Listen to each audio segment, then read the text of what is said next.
प्रथमं कन्या सूर्या कर्ण मनोहरम सुसुवे पितृगे हस्थ पश्चात पांडु परिग्रह। भगवती कुंती ने विवाह से पहले एक पुत्र को जन्म दे दिया था जिसका नाम महाराज कर्ण। एक बार दुर्वासा मुनि आए तो कुंती भोज की पुत्री कुंती ने उन्हें बाबा जी की ऐसी सेवा करी, ऐसी सेवा करी, ऐसी सेवा करी। चतुर्मास में बाबा लोग एक जगह पर विश्राम करते हैं। चतुर्मास किसे कहते हैं? आषाढ़, श्रावण, भाद्र और आसू, ये चार को चतुर्मास। इन महीनों में बरखा ज्यादा होती है, सावन, चतुर्मास। तो बाबा लोग यात्रा नहीं करते क्योंकि हर जगह गधेरे आ जाते हैं, रास्ता बंद हो जाते हैं, तो लोग एक ही जगह पर बाबा लोग विश्राम करते हैं।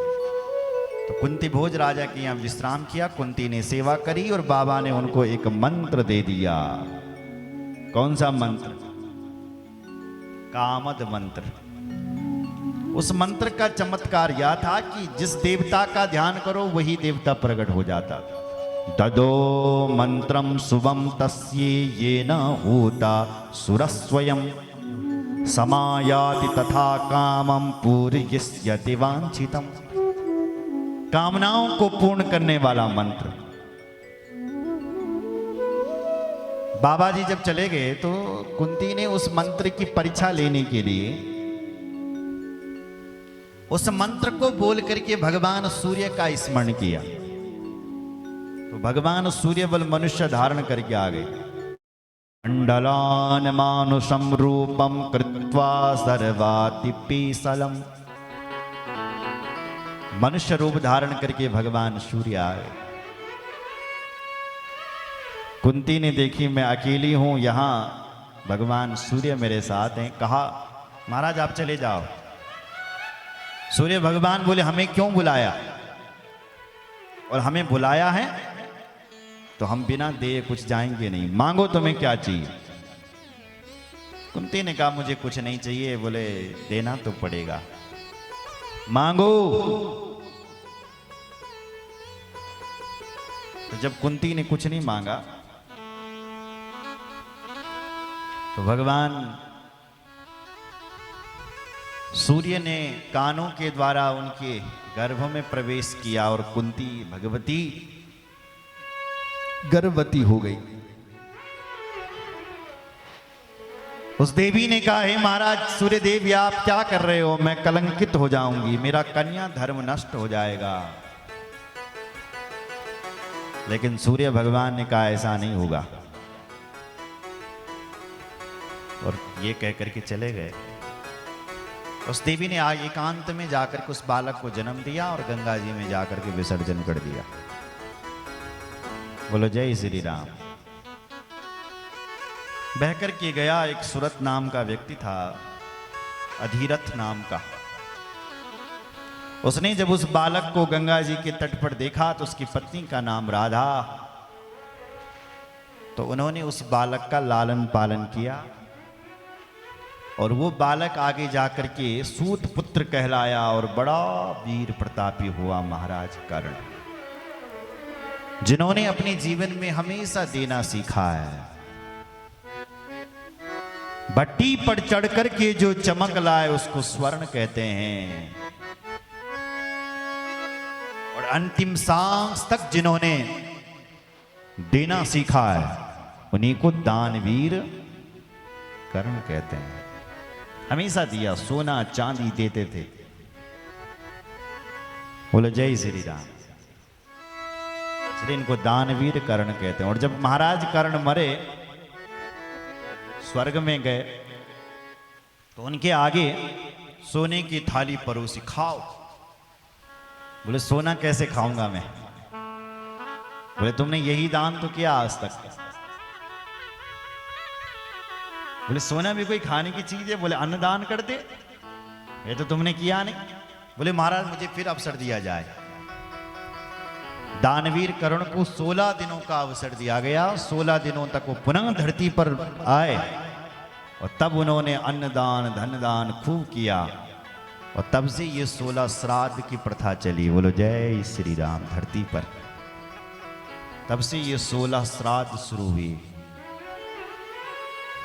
इसलिए धन ही पैसा ही दान नहीं करना, अन्न भी दान करना पड़ता है। मुक्ति के लिए स्वर्ण दान किया जाता है।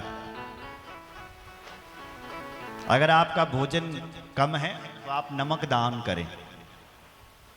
अगर आप अपने चेहरे पर चमक लाते हो तो चांदी दान करें। सुन रहे हो? अगर आप दानों में सर्वश्रेष्ठ बनना चाहते हो तो गौ दान करें। हर यज्ञ में गौदान किया जाता है। अच्छा, कैसी गाय का दान करना चाहिए? बाट ले आए तुम उनका कहता है दान दिन करेंगे हैं भाट को दान न होने बल भाट का कि दान ना लिखो तो कैसा दान होता है गाय का? बोले पयसुनी तरुणी शील रूपा गुणों प्रपन्न कपिला हेम श्रृंगी नान्यार्जिता रूप्य खुरासु वत्सा दुकूल माला हरणा ददावह। कैसी गाय दान करनी चाहिए? पयसुनी, दूध देने वाली गाय। ऐसा नहीं कि तुमने बिना दूध वाला तो गाय दान ही नहीं होता है। दूध देने वाली गाय को दान करें। पयसुनी, बोलो जय श्री राम। दूध देने वाली तरुणी, बुढ़िया गौड़ को दान भी न होंद बल। तरुणी गाय, जवान गाय, तरुणी तरुणी शील रूपा मारकड़े गौड़ को दान न होंद बल। कहें तुम सस्त मस्त लिया उठाई दे दो पंडित जी को। शील रूपा गुणों प्रपन्न, गुणी गाय।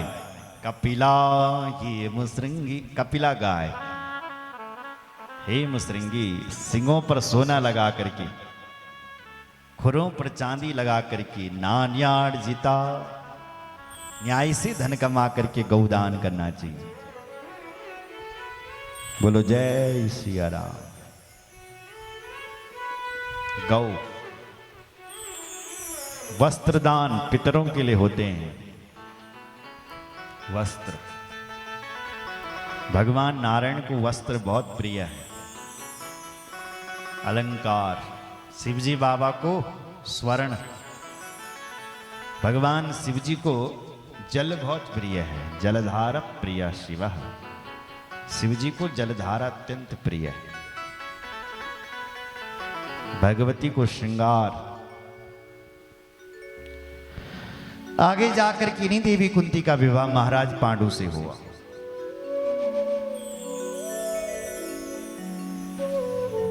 एक दिन महाराज पांडु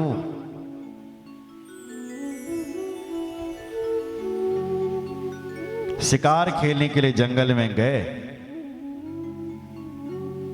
तो एक मृग और एक मृगी का जोड़ा देखा।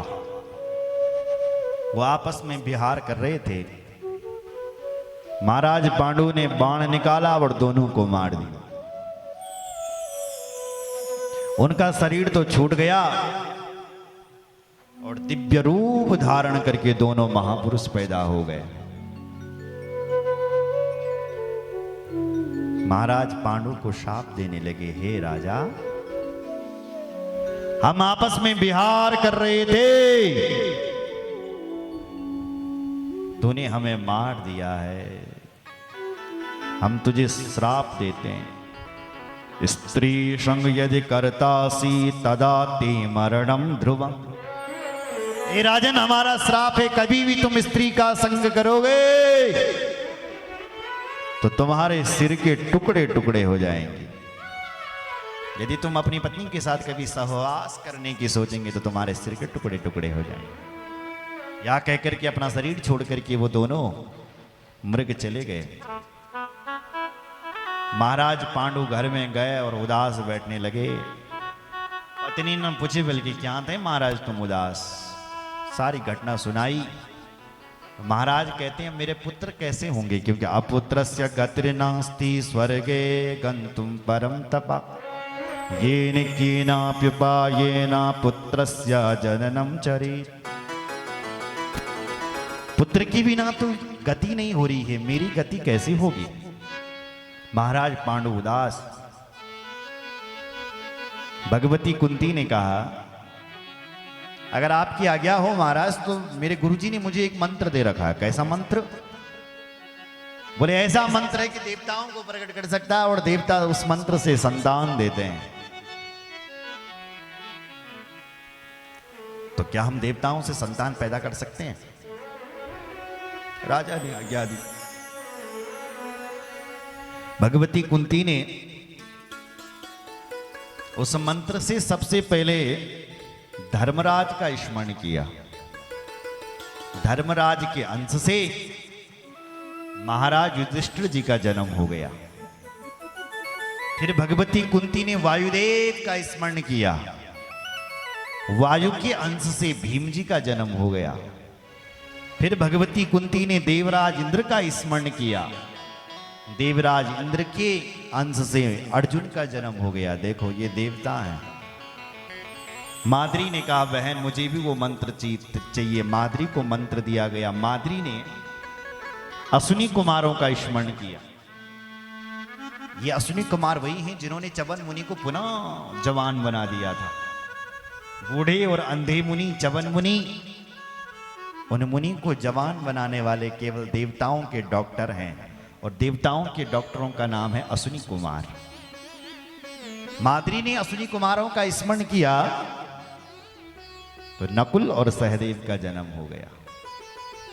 तो ऐसे ये 5 पांडु कहलाए। बोलो भक्त वत्सल भगवान जय। समय बीता। एक दिन पांडु अपने आप को रोक नहीं पाए और माद्री के प्रति आसक्त हो गए। महाराज राजा के शरीर के टुकड़े टुकड़े हो गए। सिर के बार बार मना करने पर भी राजा नहीं माने। आलिलिंगम प्रियाम देवात पपात धरणी तले। आलिंगन करने की सोची तो राजा के शरीर के टुकड़े होने लगे। माद्री रोई। तथा सा पतिता बाला कुर्वन्ति रोदनम बहु। बहुत प्रकार से रोई। राजा के शरीर के टुकड़े। महाराज पांडु का संस्कार किया गया। माद्री ने कहा मेरे कारण महाराज पांडु मरे हैं, इसलिए मुझे सती होना पड़ेगा। माद्री सती हो गई। कुंती ने उन पांडवों का पालन किया, लेकर के हस्तिनापुर में आई।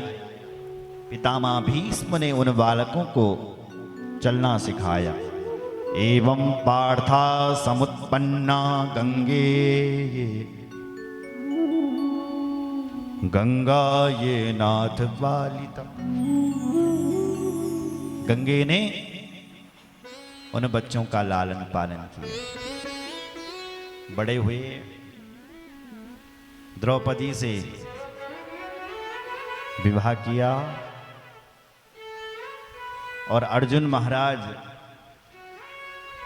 का विवाह भगवान कृष्ण की एक बहन थी जिसका नाम था सुभद्रा।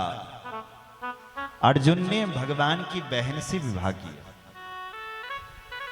द्रौपदी से तो किया। सुभद्रा का एक पुत्र हुआ जिसका नाम हुआ अभिमन्यु। आप जानते हैं कि महाभारत का युद्ध हुआ। दुर्योधन से उनके लिए 5 गांव मांगे, लेकिन दुर्योधन ने देने से मना कर दिया। विदुर ने अपनी नीति के द्वारा कहा भैया दे दे। धृतराष्ट्र को समझाया हे महाराज आपका जो ये पुत्र है ना दुर्योधन, ये मूर्तिमान कलयुग है। इसकी वजह से यदि महाभारत युद्ध होता है तो निकाल दो इस दुर्योधन को घर से ही। दुर्योधन ने सुना तो लाल पीला हो गया विदुर जी पर।